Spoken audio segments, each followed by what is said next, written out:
ఒకరోజు వారి ఆర్ట్ క్లాస్లో అద్భుతమైన విషయం జరిగింది. పిల్లలందరి ముఖాల్లో ఒక్కసారిగా విషాదం కనిపించింది. అది నిజంగా ఒక బూడిద రోజులా అనిపించింది. అదే సమయంలో మీరా పెంపుడు కుందేలు పారిపోయింది. దాన్ని పట్టుకోవడానికి అందరూ వెంబడించగా వారు ఒక వింతగా మెరిసే రహస్య గుహలోకి చేరుకున్నారు. ఆ గుహలోకి అడుపుటగానే జంతు చిహ్నాలు ఉన్న 5 మాయ సంగీత వాయిద్యాలు వారిని ఎదురుచూస్తూ ఉన్నాయి. అప్పుడే నక్షత్రాల్లా మెరిసే ఒక గాయని కనిపించి సంగీతంతో ప్రపంచంలోని ఆనందాన్ని కాపాడాలి అని చెప్పింది. పిల్లలు మొదటిసారి సాధన చేయడానికి ప్రయత్నించారు. కాని అది పూర్తిగా సరదా గందరగోళమే. వింత శబ్దాలు, ఎగరే జుట్టు, చూసేవాళ్లందరికీ నవ్వే నవ్వు. అంతలోనే ఒక అందమైన, మెరుస్తున్న నీలం రంగు ఏలియన్ గుండ్రం జీకొట్టి పడిపోయింది. అతడే బాబ్. సంగీత కన్నీళ్లు కారుస్తూ ఏడుస్తున్నాడు. క్లోయ్ ఇచ్చిన బబుల్ టీ తాగన తర్వాత బాబ్ అందరికీ ఒక చెడ్డవాడి గురించి చెప్పాడు. మాస్ట్రో గ్లూమ్ అందరి ఆనందాన్ని దోచుకునేవాడు. తర్వాత మొదలైంది గట్టి శిక్షణ. తమ శక్తులను కలిపి ఒక మెరిసే సంగీత కవచం తయారు చేసుకోవడం వారు నేర్చుకున్నారు. ఒకరోజు జూ ఒక్కసారిగా నిశ్శబ్దంగా మారిపోయింది. ఇక్కడ గ్లూమ్ ఉన్నాడు అని వాళ్లకు అర్థమైంది. ఒక ప్రత్యేకమైన డాన్స్ మూమెంట్తో వారి దుస్తులు వెంటనే సూపర్ హీరో దుస్తులుగా మారిపోయాయి. మొదటి పోరాటం.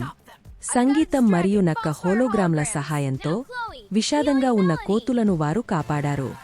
విజయోత్సవంగా కోతులు ఒక సరదా డాన్స్ పార్టీ నిర్వహించాయి. బాబ్ కూడా ఊగస్తూ నాట్యం చేశాడు. కాని సమస్యలు ఇంకా ముగయలేదు. పెద్ద ఐస్ క్రీం పండుగపై గ్లూమ్ కన్ను వేశాడు. రహస్యంగా ఉండేందుకు పిల్లలు ఐస్ క్రీం స్టాల్స్లో పనిచేస్తున్నట్టు నటించారు.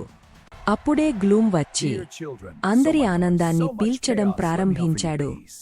అది చూసి పైకప్పుపై నిలబడి మీరా, మేమే విషాదానికి మందు అని కేక వేసింది. రెండో పోరాటం. సోలై పాండా శక్తి తరంగాలు బూడిద రంగు ఆనంద దోచే రాక్షసులను వెనక్కి నెట్టాయి. తర్వాత క్లోయ్ మరియు మీరా కలిసి పాడగా ఆనంద వర్షం కురిసి జనాన్ని మేల్కొలిపింది. కోపంతో నా నిశ్శబ్ద విప్లవం అంటూ గ్లూమ్ కేక వేసి మాయమయ్యాడు. ఇప్పుడా పిల్లలు ప్రసిద్ధులు అయ్యారు. స్కూల్లో చిన్న పిల్లలు వారి బొమ్మలను గీయడం మొదలుపెట్టారు. కాని ఒకరోజు ఒక నకిలీ సందేశం వారిని మోసం చేసి ఒక భయంకరమైన, వదిలిపెట్టిన థీమ్ పార్క్కు తీసుకెళ్ళింది. అక్కడ వారు విడివిడిగా గదుల్లో చిక్కుకున్నారు. ప్రతి ఒక్కరూ తమ అతిపెద్ద భయాన్ని ఎదుర్కొన్నారు. అప్పుడు ధైర్యవంతుడైన బాబ్ బబుల్ టీతో పాటు ధైర్యాన్ని తీసుకొచ్చి అందరినీ కాపాడాడు. వారు మళ్లీ కలుసుకుని ప్రపంచ కేపాప్ పండుగపై గ్లూమ్ దాడి చేయబోతున్నాడు అని గ్రహించారు. సమయం లేదు. వారు ఒక బస్సును సంగీతంతో దూకే వాహనంగా మార్చేశారు.